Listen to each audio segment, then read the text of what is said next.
Okay, welcome back. Today we're gonna be doing a digital painting of the last Joker movie. So for starting, I have first file. This is where I will be painting. I created a random abstract background to start working, and in my second file, I have the reference image, which I will be taking as a model for creating my painting. Ideally, since this is gonna be an original creation, we're gonna try not to copy it to perfection, but to give it a particular style. In this case, my style. So I encourage you, if you are gonna start doing this type of exercises, sometimes to try to create your own view of what the portrait should look like without staying completely original to the reference. Okay, so let's get started. First, we're gonna do some reference lines for proportions and directions.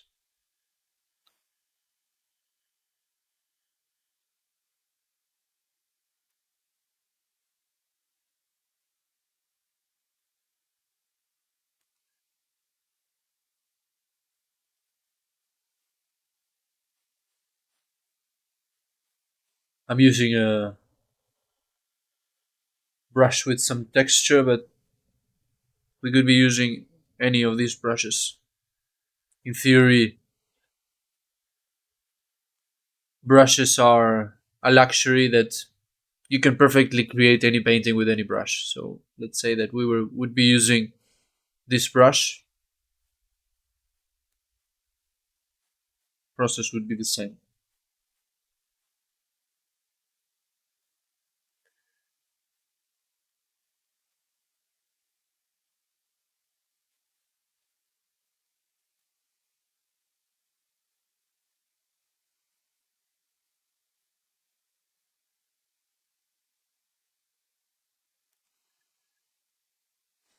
So we're trying to keep proportions as good as possible.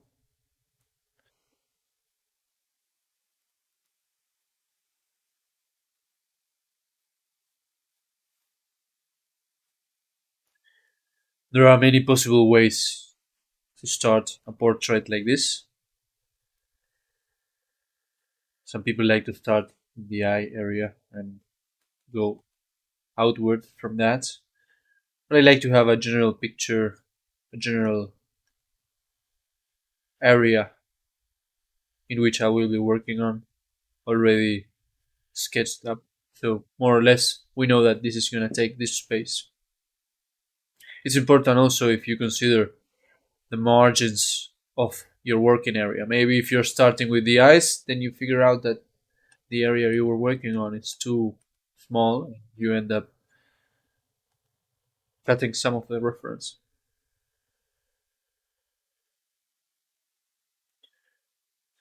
Broad shapes for placing some of the features. Not too much detail, just to pinpoint certain areas. When I'm doing this type of process, I'm always thinking of. I'm gonna change color so I can show you. Maybe a violet one. It's gonna be more contrast. I'm always thinking, okay, where is the eye in terms of the beginning of the mouth, for example? So I know that the mouth is beginning more or less at the middle of the eye. I trace an imaginary line down and I say, okay, the tip of the mouth starts at the middle of the eye. And the other point of the mouth, more or less the same. There's another measurement that we can take. Eyes are usually, one eye apart. So if we say one, two, three, then we have three more or less equidistant points, and the distance between these two eyes would be another one of another eye. Let's say if we were to paint the Joker's third eye, that would be the distance between two eyes. And those measurements are really common when it comes to painting the human body. So I encourage you to look into that. Sometimes it's really helpful.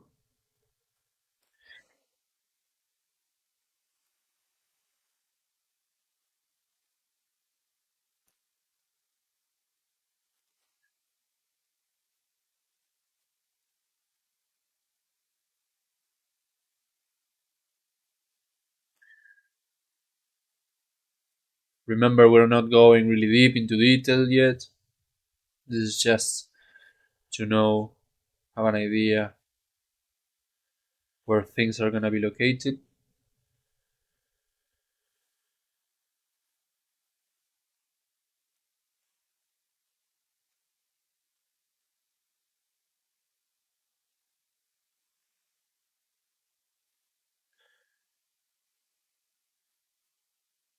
If we wanted to make this perfectly in terms of proportions, then we should be measuring. For example, with this tool, then we know that this distance for the eye should be repeated here, and like that we could be pinpointing every coordinate, let's say, on this particular setup that we have here. But since that is not what we're trying to do, we're not trying to get the exact image, we're just using it as a reference. So I think we're pretty much done with the first layout of lines. Of course, this is gonna change. This is not, these proportions are not gonna remain the same, but it's to give us an idea of where to place the first color masses.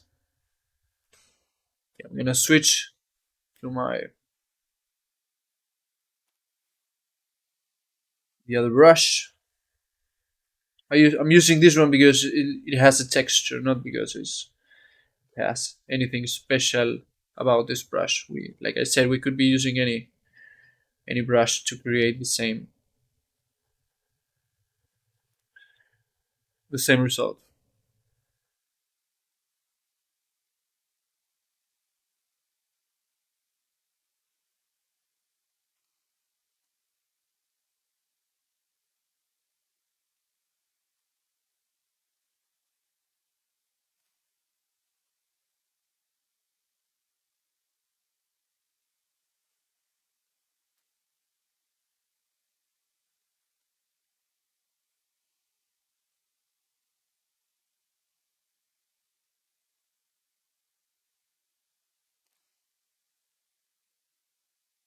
You can see I'm painting over the sketch, so that's gonna get lost.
Now I'm gonna switch to my mixer brush. This mimics a bit more traditional medium.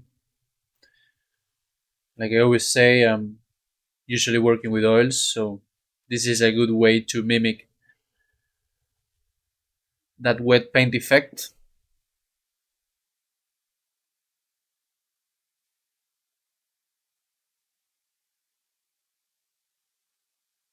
at least for now. I might change the brush later on.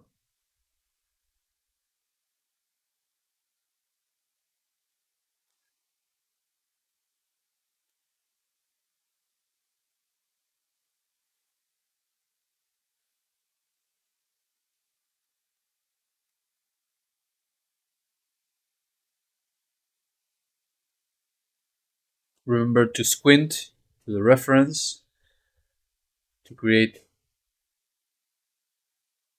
the shadow masses more accurately and the value difference.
Remember, when this option is activated, sample all layers, then this tiny brush can pick colors from all the layers. So if I were to pick color from here, it picks color from the background. The problem with this is that it makes the system go slower. So sometimes I remove it so that the painting flows smoother. And this is only going to affect the paint on this layer. So now it's much more responsive. This is a large canvas with a lot of resolution, so that's why it might get a bit slow at some point.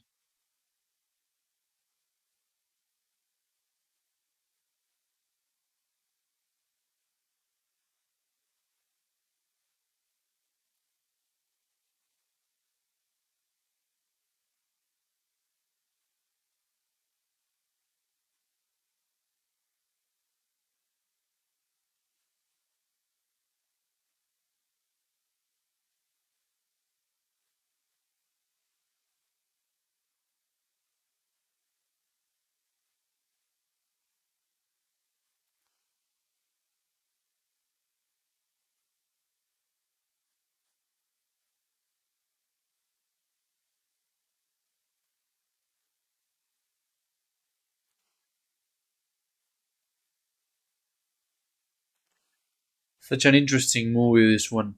Goes really deep into psychological stuff, and the character is really powerful, and Joaquin Phoenix does a really good job portraying the Joker. It's not precisely a happy movie, but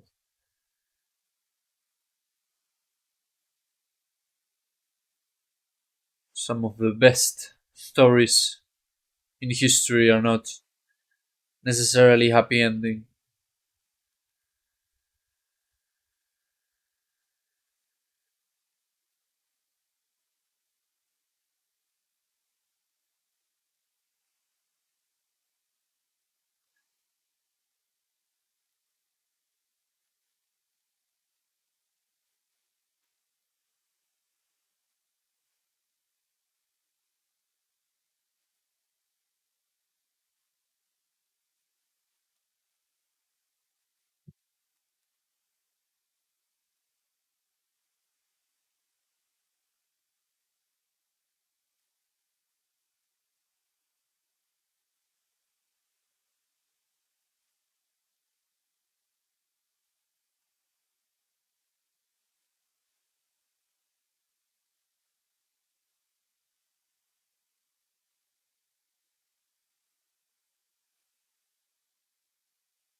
Did you like the movie? Let me know in the comment section.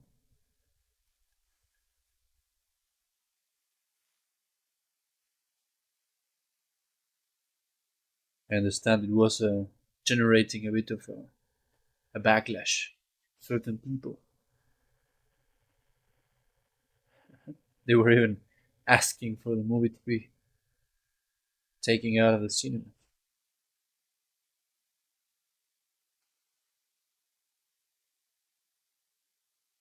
which is, of course, a nonsense, in my opinion, at least.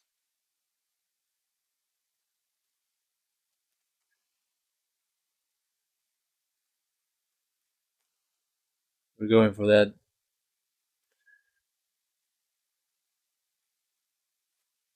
red paint.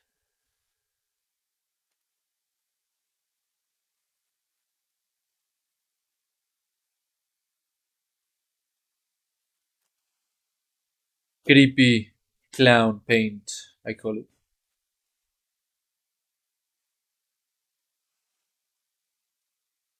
You can go to any art shop if you're painting with oils and ask for creepy clown paint tone. They should have it.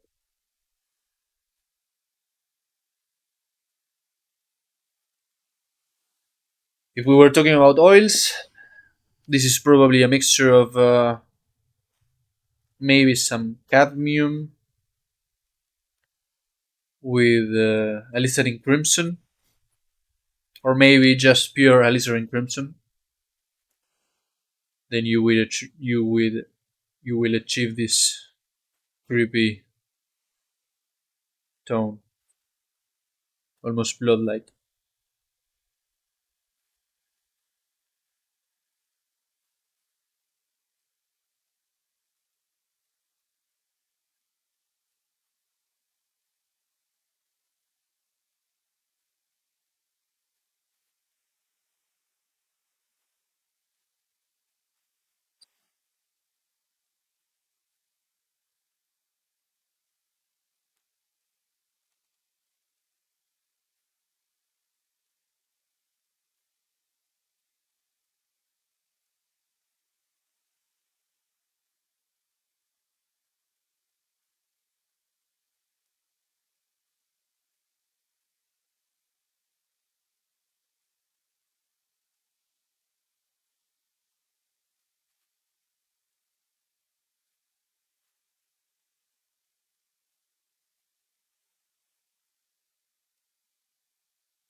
So like I said, I'm gonna put some personal touches on this one, so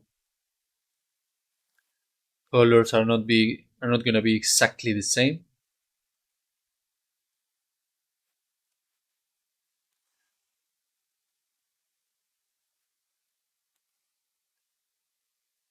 I don't know if I'll reach a creepier look, but it's gonna be my personal touch.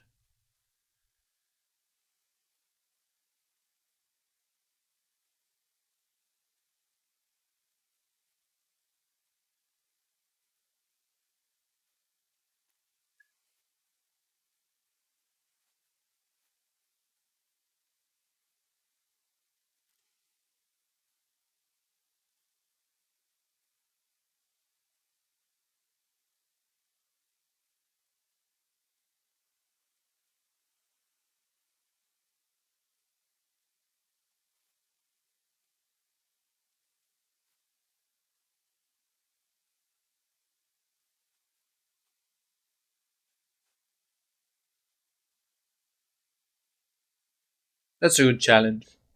Try to see if we can get the Joker to look even creepier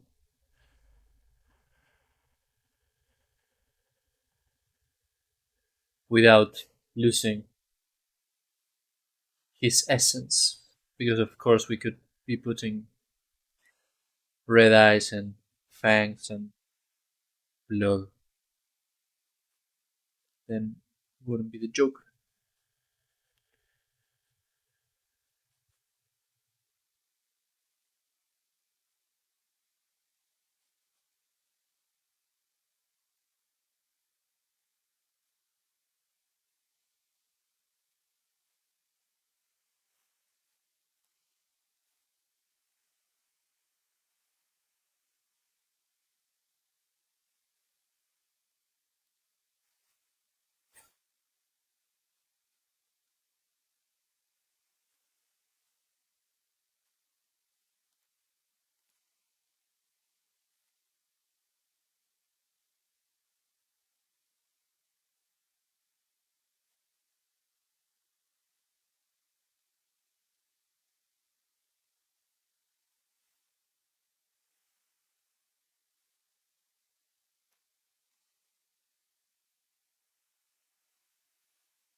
trying to get some highlights.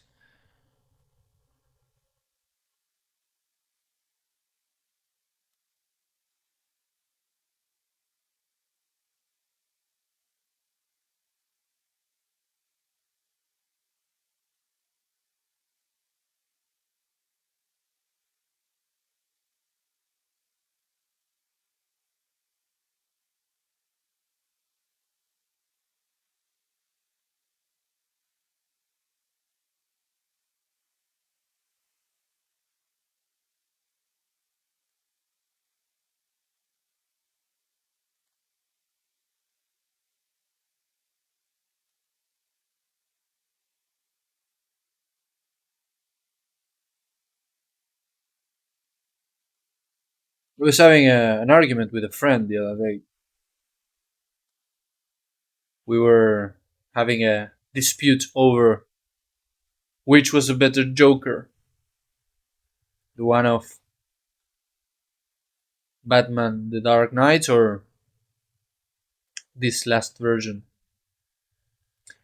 And there are really good arguments for both.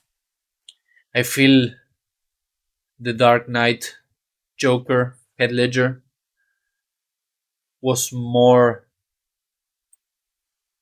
of a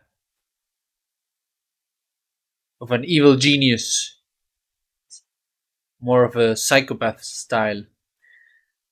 And this Joker was more like an outcast. He was maybe not having that genius spark in him, but still things were things were aligned in a way that he was always succeeding. So he had a really interesting luck component during the whole movie, unlike the other Joker, who seemed to be always ahead of everyone.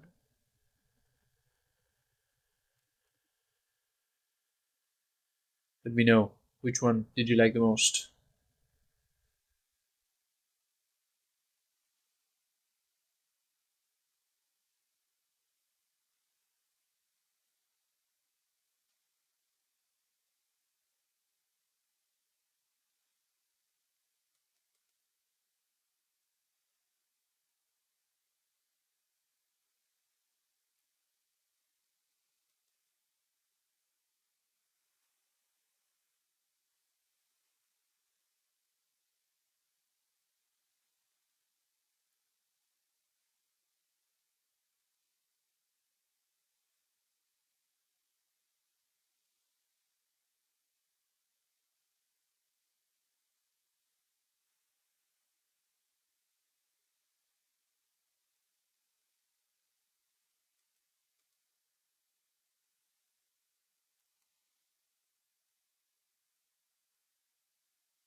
We can do a little flip to see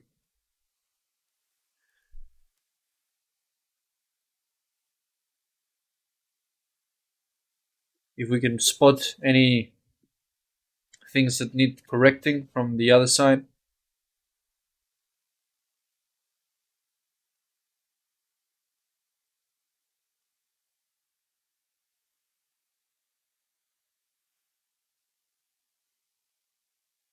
So we can see some things that need a bit of correction.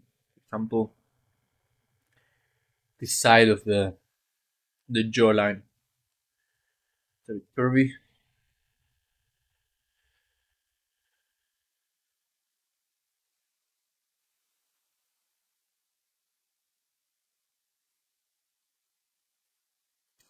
This flipping method is a good way of training the eye to spot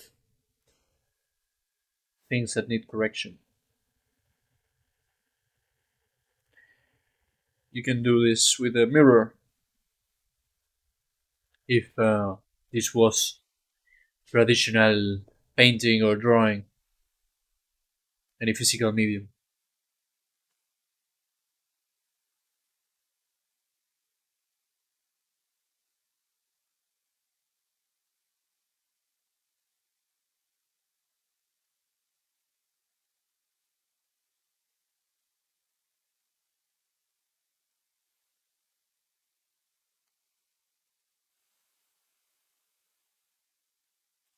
I'm always checking the eye, the nose distance, like if it were a coordinates in a map or in the naval game. I'm not sure how you call it in English. In Spanish, it's called batalla naval.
Starting to go in with some details, not too crazy, but refining the shape of the red paint. Down here, we have some broken edges, like if it was smeared. Can you so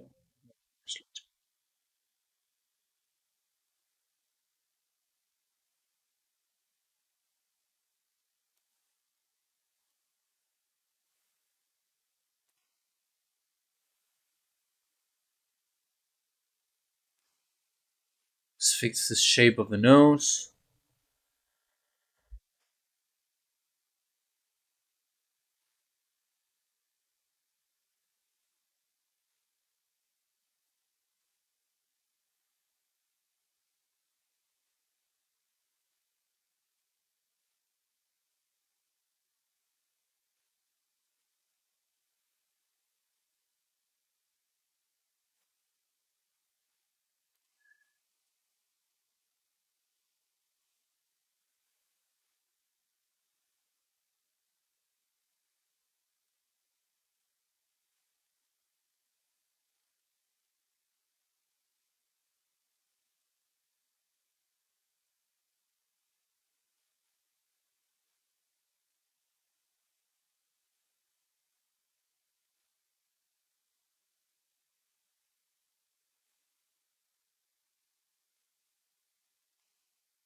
Going in with the nose.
It's interesting how we are fascinated by evil characters.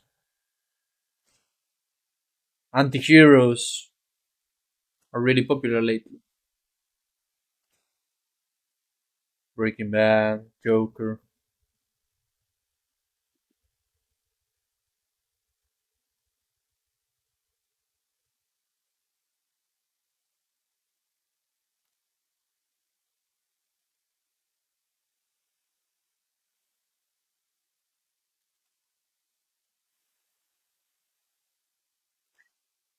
What I really find interesting in this movie, also in Breaking Bad, is that the narrative is so well done that you feel empathy with the bad guy, let's say, because clearly Joker, he's a victim, but he's also a bad guy. And in Breaking Bad, we get the same.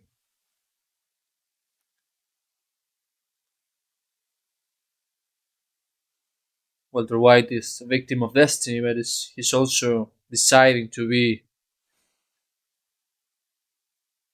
a bad guy, so to speak. So really interesting to see how narrative is created so that we can empathize with them. A bit creepy too, because it shows us that at some point evil is in all of us.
Yeah, it's always tricky. I try to go slowly and in layers, so to speak, starting with darker masses and building up to the highlights.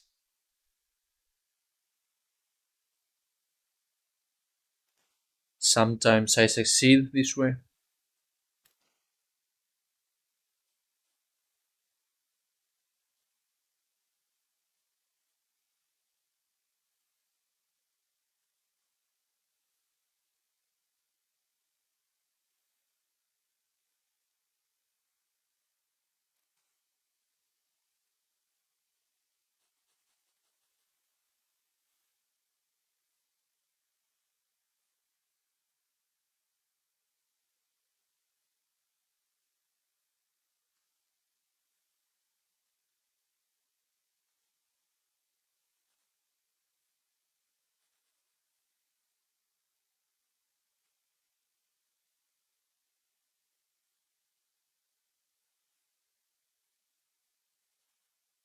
think I'm gonna leave the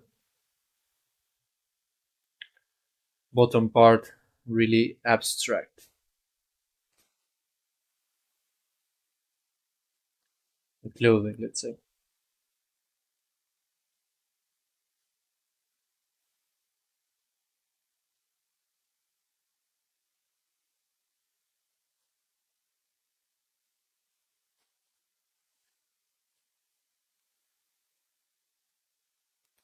Of course, this is a personal choice.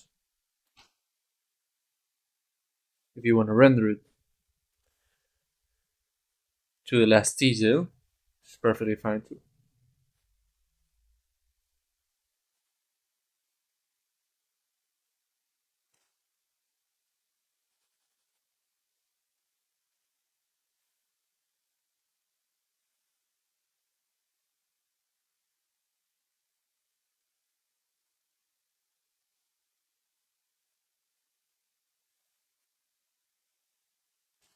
I'm exaggerating certain shadows to create a more dramatic look.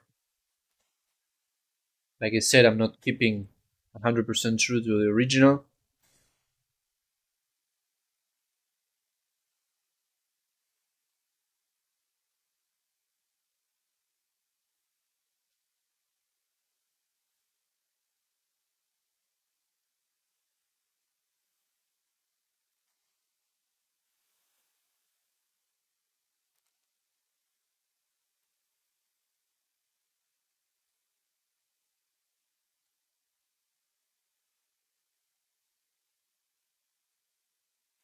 I always try to avoid at least to use the eraser.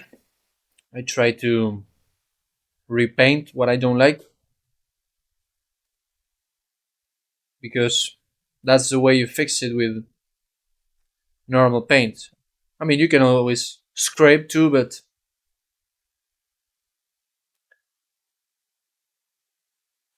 I find that sometimes fixing it with paint, whether it be digital or real paint, I feel I get a better result. Okay, so this would be blocking stage. Now we can switch back again. And now we can move into finer details.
Color picking some color areas,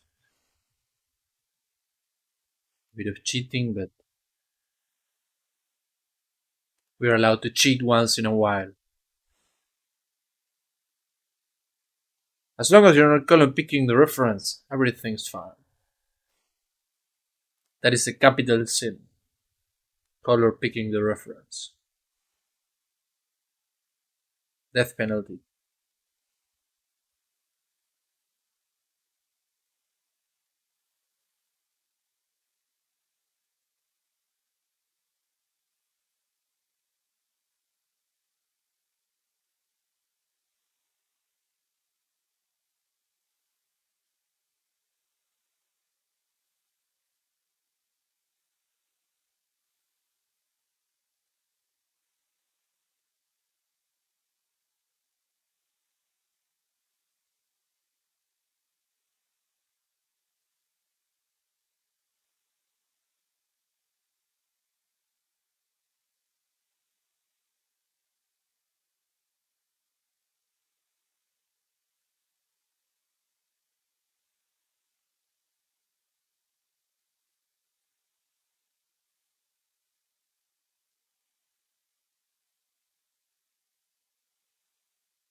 I'm trying to get this video under 2 hours. It's not gonna be a super detailed painting. It's more gonna be a like a magazine illustration from the old days.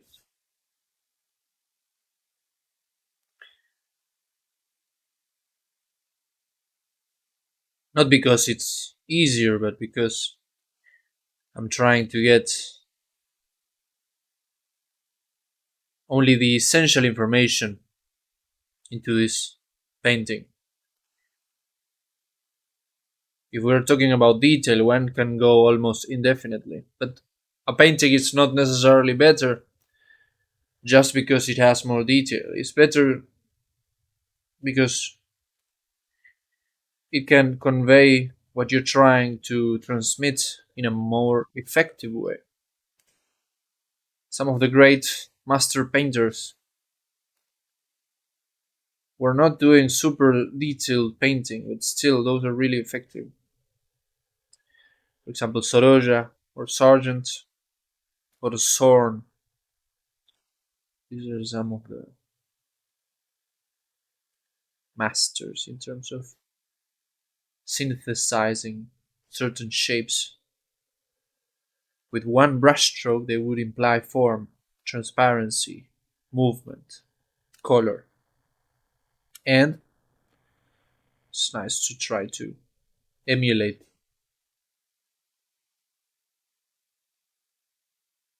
the great masters once in a while. I really like details too. I mean, Jean Leo Jerome or Messonnier were putting a lot of detail into their paintings.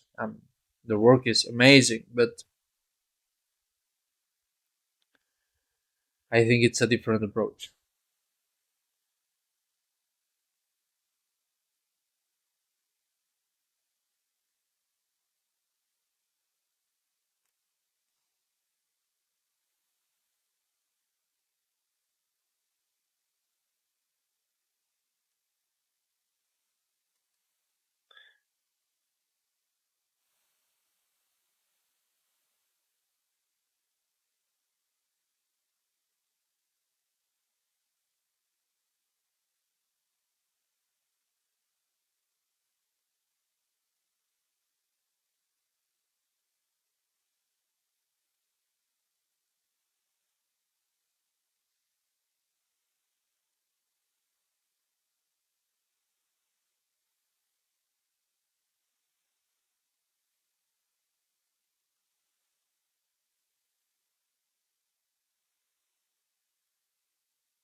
I was forgetting this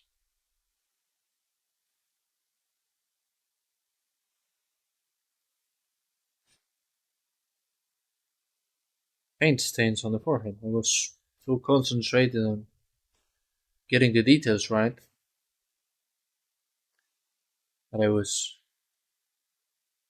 missing one of the key elements in this Joker character.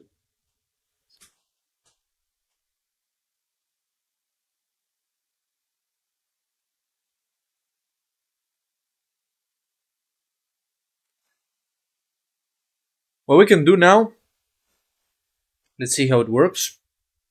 I mean, it's something that I usually do, but it might add some interesting effects. I'm gonna change this mixer brush, which is in high dry heavy load, to wet setting, and I'm gonna remove the color. So now it's a blending tool, and I'm gonna use it to blend a bit the features so as to get that smoother transition between tones. If you're taking this approach, I encourage you to only do it once you have every color placed, because it's really easy to go overboard with the blending tool, whether it be the mixer brush or the little finger thingy. And it's something that you can overdo really easily. So if you want my advice, it's something that you want to do on the final stages of the painting. If you want to do it at all, sometimes you don't even need to.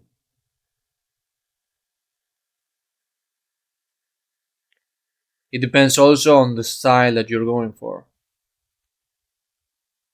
Certain styles need to blend a lot, some others not so necessary.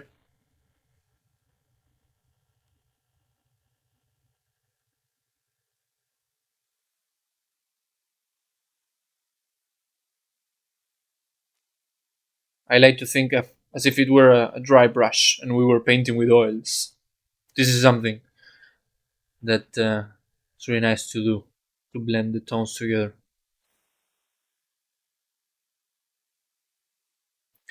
It gives a painterly look.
When using this type of tool, it's always important to think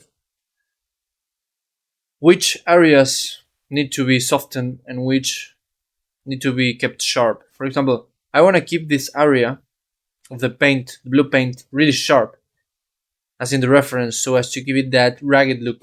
If I were to soften this, I would lose that. So in this case, I'm gonna keep it sharp so as to create a contrast in textures. Maybe the jawline we can soften. We don't need that to be sharp.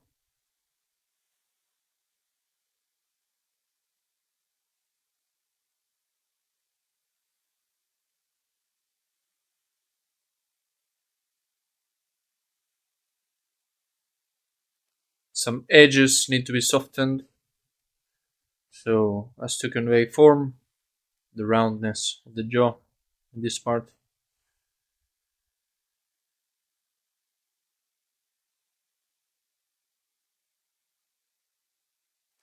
If an area is a bit out of focus, for example, the ear here is in less focus than the rest of the face, we can soften that a bit.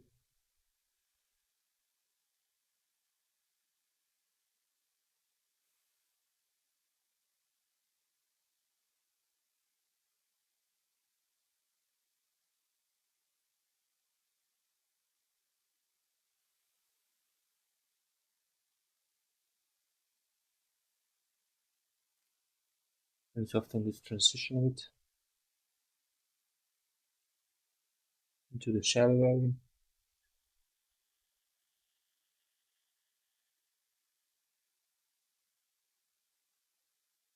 I like to soften the shadow on top of the eye, maybe a bit of the eye itself.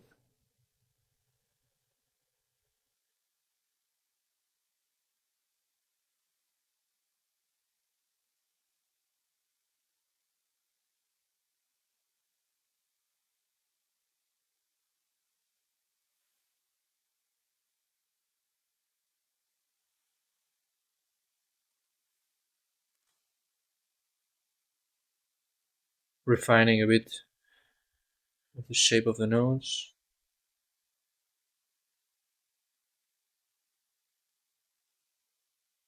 blending a bit of the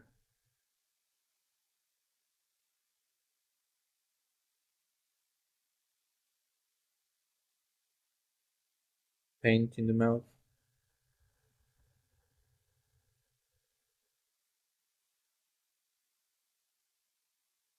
You can slightly change the shape of certain features. For example, we can slightly change the orientation of the smile here to make it more accurate.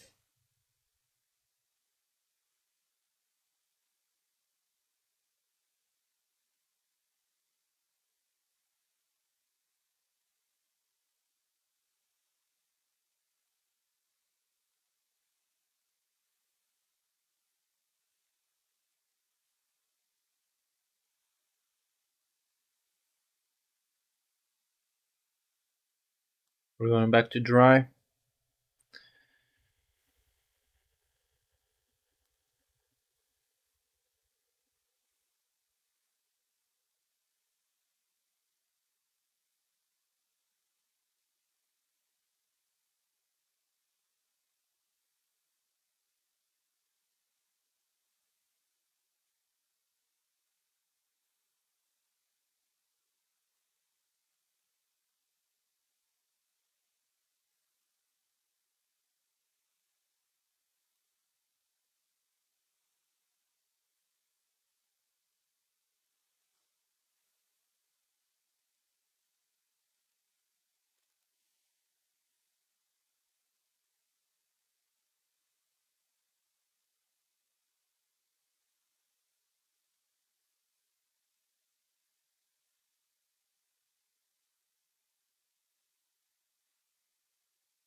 Usually, after I blend, I return again with the sharper brush, so to speak,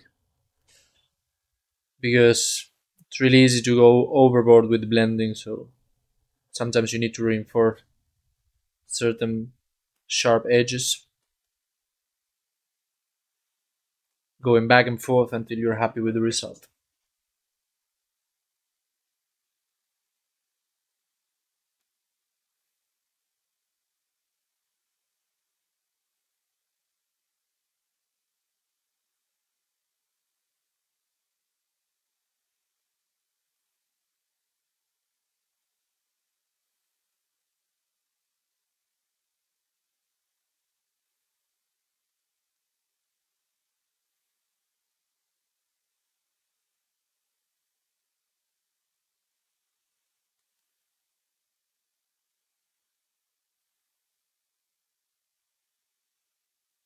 Especially with certain textures. For example, here we see some texture of the beard, actually, a shaved beard. It's not completely smooth surface.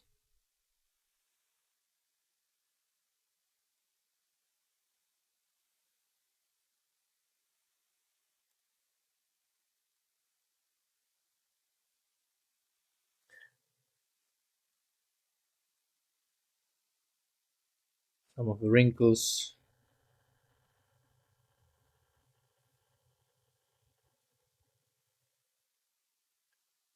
This is the almost drawing part of the painting process because we're using a really thin tool to bring those details, reinforce them.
Arthur, the creepy character. Just bring some of the highlights in the eyes.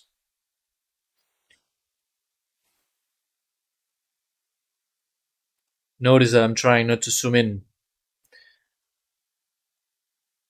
This is because this is not gonna be a really full detailed painting. So if we started to zoom in like this and we go in for all the details, we might over render this area. Notice the quality of the painting when we zoom in this close. This is really loose.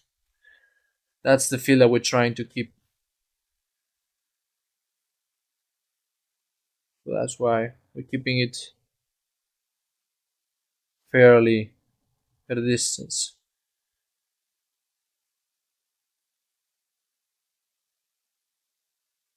Trying to get as precise as possible.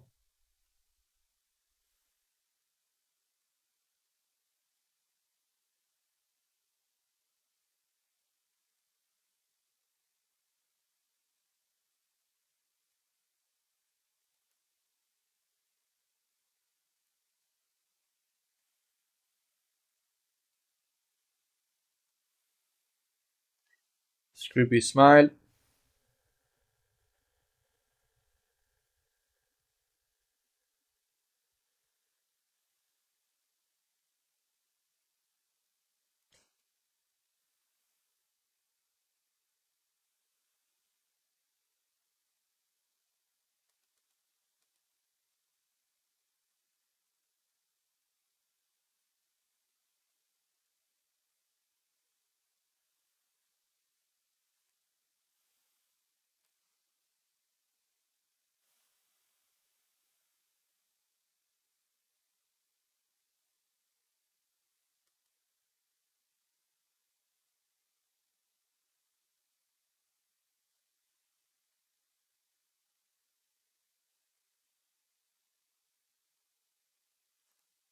Highlights on the nose.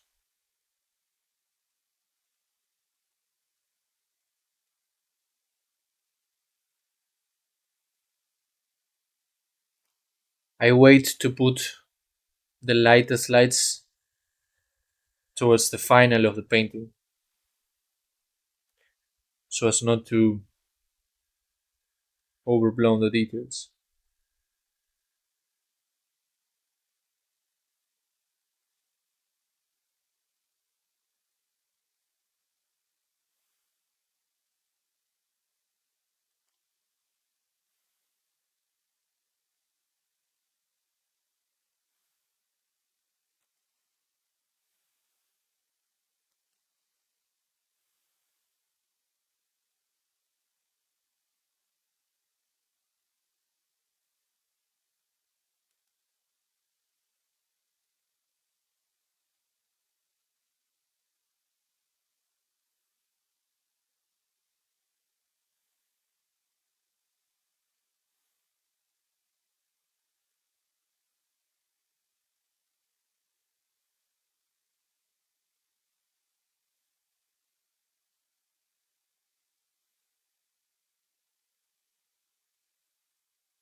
Getting a bit caught up details.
You can get some of the texture, just poking the pad to get those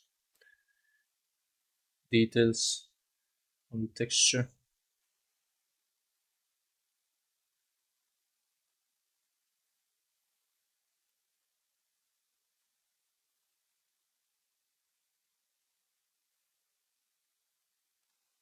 Mixture of stains and skin bumps.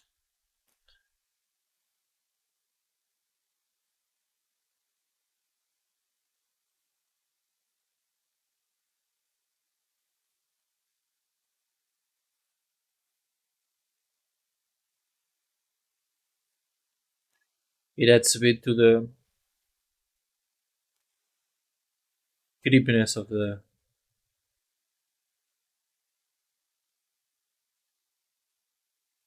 portrait. If this was a real brush, you would be poking gently with the tip and a really tiny amount of pure paint without any solvents. So you would be aiming for really thick paint and just poking with the tip of the brush and trying to replicate that with this digital medium.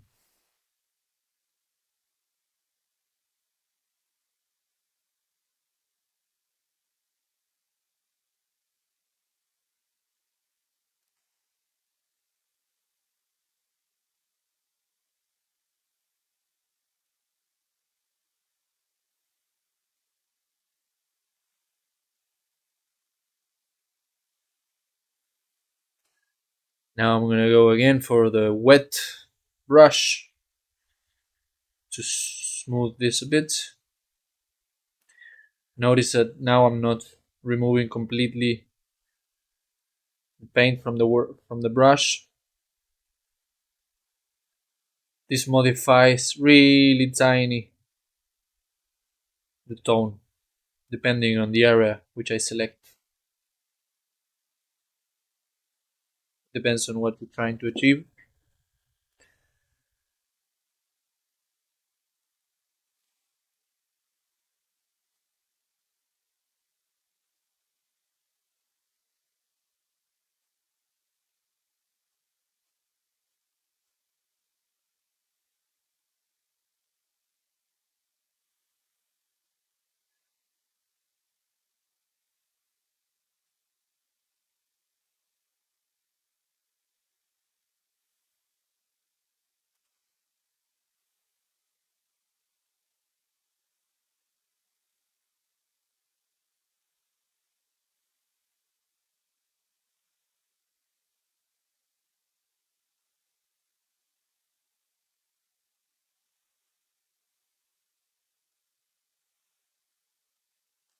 I'm gonna soften some edges and we'll call it a day because we are approaching the 2 hour mark.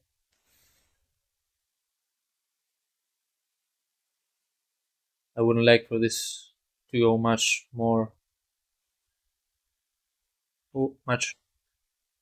longer. If you want, we can make a longer version with much more details. Let me know in the comment section.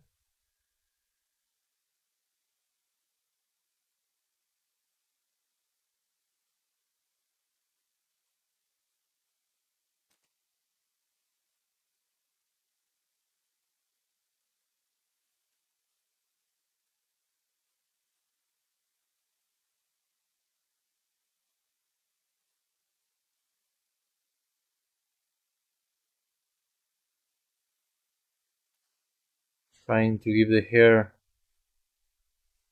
some softness, maybe some out of focus effect.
So that will be all.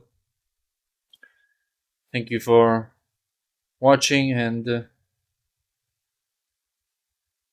don't feel shy if you wanna ask some question in the comment section.